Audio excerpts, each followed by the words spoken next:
school system. So we can't be blamed for being short-sighted, I suppose, with international exhaustion as part of our regime. Now, I'll move into each of the areas of intellectual property laws now, a bit more specifically in Singapore, so that you get a flavor of how the short-sightedness biologically has made us cement international exhaustion across all IP rights. So the patent exhaustion provision in Singapore is Section 66. I will not bore you by reading through the whole section, so I've done a very quick excerpt. Hopefully I've blown up the words big enough so that you can read it.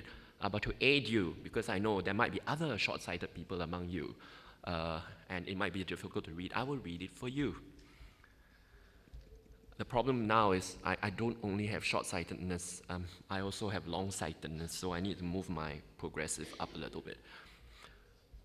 So it says, when dealing with infringement, as a defense, you can say that the import, use, disposal, or offer to dispose of any patented product or any product obtained from a patented process, okay? If that product is produced by or with the consent, interestingly, conditional or otherwise, of the proprietor of the patent of any person licensed by him, that's fine. It's no longer an infringement. And so there are certain keywords here which qualify a patented product, or at least a product produced as a result of a patent process is not an infringement. The interesting thing that some people might ask, as in my other example of copyright, is that who is the proprietor of the patent? Is the proprietor of the patent the one giving consent, the patentee in Singapore, or the patentee outside of Singapore?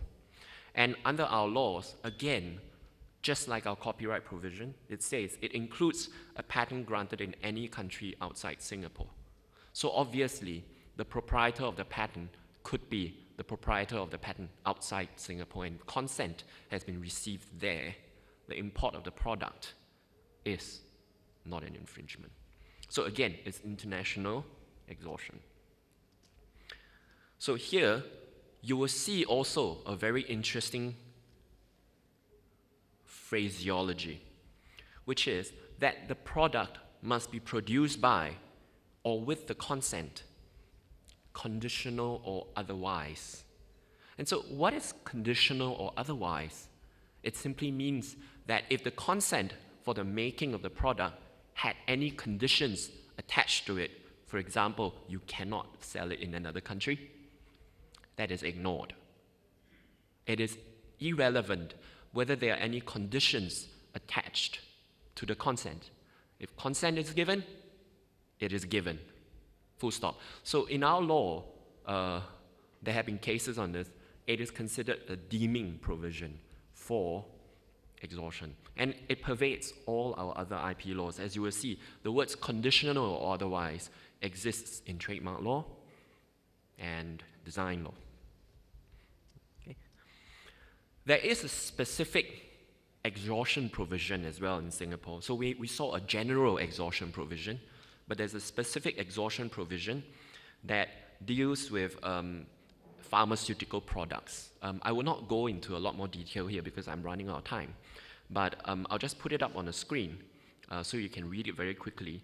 It protects pharmaceutical products